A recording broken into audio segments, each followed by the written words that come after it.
Alright, so in this video I'll be showing you how to find the roots of a quadratic equation in Python, and this is a very simple way to do so. And it's just for simple equations, as I'll show you. And here we don't use any numerical methods and so on. So just to begin, we first want to import the package we're going to be using, and here we're going to be using NumPy. So we import NumPy, and I'm referring to it as NP. So import NumPy as NP.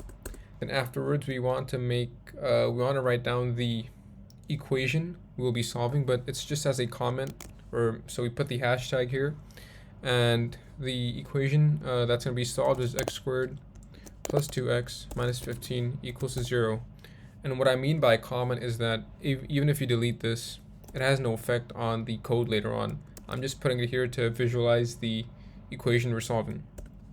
And afterwards, we want to list down the coefficients that are in the equation.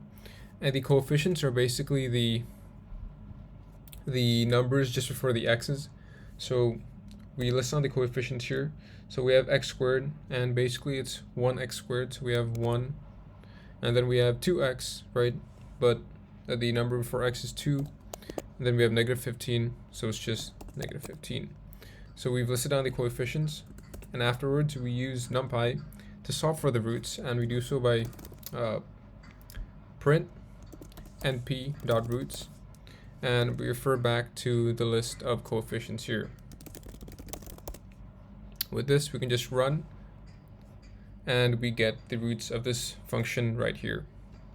Now let's say you're given a cubic equation, so there's going to be 4 coefficients, so like this here, for example, x cubed minus 3x squared minus 10x plus 24. So the process is similar.